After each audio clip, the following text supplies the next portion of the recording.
নমস্কার বন্ধুরা, তিয়াসাস রেসিপিতে সকলকে স্বাগত জানাই। মিষ্টি সুজির রেসিপি তো আপনারা অনেকেই অনেকভাবে বানিয়ে থাকেন, তবে আজকে আমি খুব সহজ পদ্ধতিতে আপনাদের এই মিষ্টি সুজির রেসিপিটা বানিয়ে দেখাবো।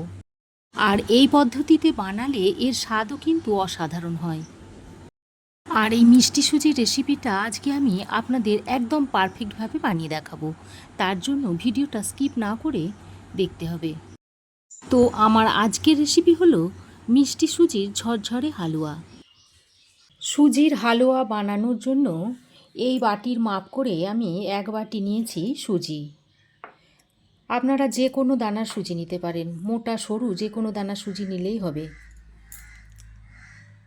এবার আমি কড়াই গরম করে দিয়ে দিচ্ছি বড় চামচের 1 চামচ ঘি।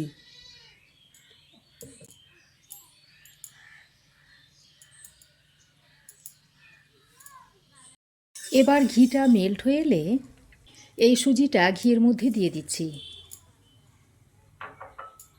ঘিয়ের মধ্যে সুজিটা দিয়ে অনবরত নেড়ে চেড়ে লো টু মিডিয়াম ফ্লেমে সুজিটাকে বেশ ভালো করে ভেজে নিতে হবে।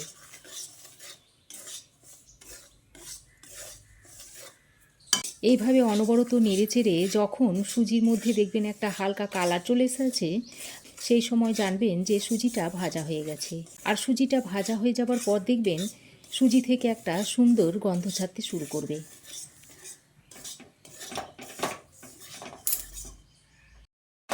দেখুন বন্ধুরা, প্রায় 3-4 মিনিট সময় ধরে লো টু মিডিয়াম ফ্লেমে সুজিটাকে আমি বেশ সুন্দর করে ভেজে নিয়েছি। আর সুজি থেকে সুন্দর একটা গন্ধ ছাড়তে শুরু করেছে। এবার এই পর্যায়ে গ্যাসের ফ্লেম বন্ধ করে সুজিটাকে আমি নামিয়ে নিচ্ছি। নামিয়ে সুজিটাকে একটা পাত্রে ঢেলে নিচ্ছি। এবার আমি একটা পাত্রের মধ্যে নিয়ে নিচ্ছি যে বাটির মাপ করে আমি সুজিটা নিয়েছিলাম, সেই বাটির মাপ করে আমি 3/4 অংশ নিয়েছি চিনি। এই চিনিটা এখন আমি এর মধ্যে দিয়ে দিচ্ছি। আর ওই বাটিরই মাপে দিয়ে দিচ্ছি হাফ বাটি মতো জল। এবার গ্যাসের ফ্লেম অন করে এই চিনি ও জলটাকে ভালো করে ফুটিয়ে নিচ্ছি। যতক্ষণ না চিনিটা গলে না যাচ্ছে ততক্ষণ এইভাবে চিনি ও জলটাকে ফুটিয়ে নিতে হবে। তবে এই চিনির কিন্তু কোনো শিরা আমি তৈরি করব না। চিনিটা গলে গেলেই আমি এটা নামিয়ে নেব। দেখুন বন্ধুরা, চিনি ও জল ভালোভাবে ফুটে গেছে আর চিনিটা খুব ভালোভাবে মেল্ট হয়ে গেছে। এবার এই পর্যায়ে আমি এই চিনির রসটা নামিয়ে নিচ্ছি। তারপর আবারও গ্যাসে একটা কড়াই বসিয়ে দিলাম। এবার আরও 1 চামচ ঘি দিয়ে দিচ্ছি।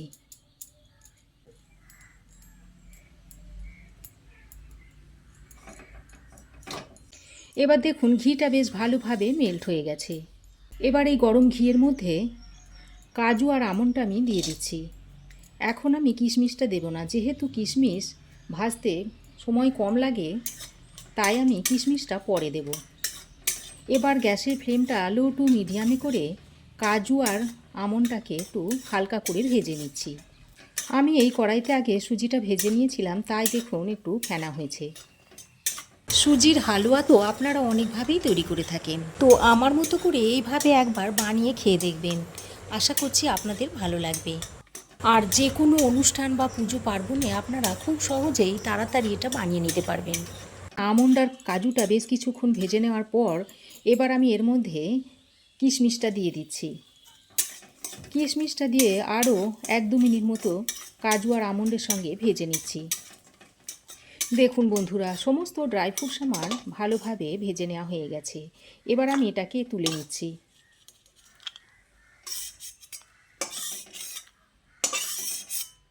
এখন কড়াইয়ের মধ্যে যে ঘিটা বাকি আছে সেই ঘিয়ের মধ্যে 3টে এলাচ আমি থেতো করে দিয়ে দিচ্ছি। এবার এই এলাচটা দিয়ে ঘিয়ের সঙ্গে কয়েক সেকেন্ড একটু মিশিয়ে নিচ্ছি। কিছুক্ষণ মেশানোর পর এলাচের একটা সুন্দর গন্ধ ছাড়ছে। এবার এই পর্যায়ে যে সুজিটা আমি ঘিয়ে ভেজে রেখেছিলাম সেটা এর মধ্যে দিয়ে দিচ্ছি। সুজিটা দিয়ে 1-2 মিনিট এইভাবে নাড়াচাড়া করে নিচ্ছি। আমি প্রায় 2-3 মিনিট মতো ঘিয়ের সঙ্গে এই সুজিটাকে ভালোভাবে নাড়াচাড়া করে নিয়েছি। এবার আমি এই পর্যায়ে যে চিনির রসটা তৈরি করে রেখেছিলাম সেটা এর মধ্যে দিয়ে দিচ্ছি। প্রথমে অল্প একটু দিয়ে এভাবে মিশিয়ে নিচ্ছি। তারপর বাকি রসটা আমি এর মধ্যে দিয়ে দিলাম। এইভাবে সুজির সঙ্গে খুব ভালো করে মিশিয়ে নিতে হবে।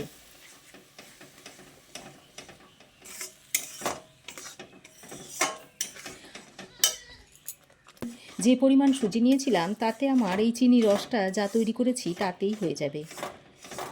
দেখুন, চিনির রসটা দিয়ে ভালোভাবে সুজির সঙ্গে এভাবে নাড়াচাড়া করে নিতে হবে। আর দেখবেন এই সময় খেয়াল রাখবেন যেন সুজিটা দলা পাকিয়ে না যায়। খুব ভালোভাবে নাড়াচাড়া করে নিতে হবে। আস্তে আস্তে দেখবেন এটা শুকিয়ে আসছে। এইভাবে নাড়াচাড়া করে এর জলটাকে পুরোপুরি শুকিয়ে নিতে হবে। আর জলটা শুকিয়ে এলেই দেখবেন সুজিটা ঝুড়ো ঝুড়ো হয়ে যাবে। বেশ খানিকক্ষণ নাড়াচাড়া করে এবার এর মধ্যে ভেজে রাখা ড্রাই ফ্রুটসগুলো দিয়ে দিচ্ছি। তারপর সুজির সঙ্গে ভালোভাবে মিশিয়ে নিচ্ছি। ড্রাই ফ্রুটসগুলো দিয়ে ভালোভাবে মিশিয়ে নেওয়ার পর ঢাকা দিয়ে লো টু মিডিয়াম ফ্লেমে 3-4 মিনিট রান্না করে নেব। 3-4 মিনিট ঢাকা দিয়ে রাখার পর আবার ঢাকাটা খুলে নিচ্ছি। সুজিটা দেখুন অনেকটাই শুকনো শুকনো হয়ে এসেছে। এবার আমি এইভাবে বেশ কিছুক্ষণ নাড়াচাড়া করে নেব। এই রান্নাটা হতে খুব বেশি সময় লাগে না। 7-8 মিনিটের মধ্যেই এই সুজির হালুয়াটা তৈরি হয়ে যায়। এইভাবে তৈরি করে আপনারা বাচ্চাদের টিফিনেও দিতে পারেন, কিংবা সকাল বিকালে এইভাবে তৈরি করে খেতেও পারেন। আস্তে আস্তে সুজিটা দেখুন শুকনো শুকনো হয়ে আসছে। এইভাবে উল্টে পাল্টে সুজিটাকে বেশ শুকনো আর ঝরঝরে করে নিতে হবে।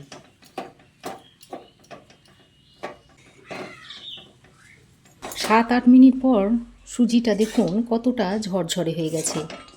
এটা ভালো করে ঠান্ডা করে নিলে আরও ঝরঝরে হয়ে যাবে। এখন আমি সুজিটা একটা প্লেটে সার্ভ করে আপনাদের দেখাচ্ছি। দেখুন কতটা সুজিটা ঝরঝরে হয়েছে।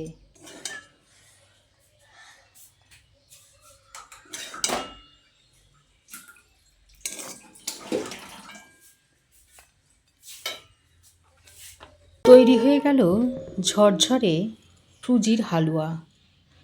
দেখুন কতটা ঝরঝরে হয়েছে দেখুন।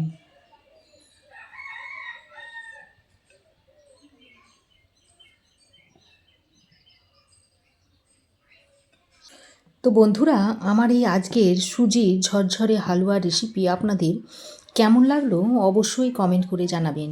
ভালো লাগলে একটা লাইক ও শেয়ার করবেন। পাশে থাকা বেল আইকনটা অবশ্যই প্রেস করবেন। আর আমার চ্যানেলে নতুন বন্ধু হয়ে থাকলে প্লিজ চ্যানেলটা সাবস্ক্রাইব করার অনুরোধ রইল। আজ এ পর্যন্তই। আবার দেখা হবে নতুন কোনো রেসিপি নিয়ে নেক্সট এপিসোডে। সে পর্যন্ত ভালো থাকবেন, সুস্থ থাকবেন। ধন্যবাদ।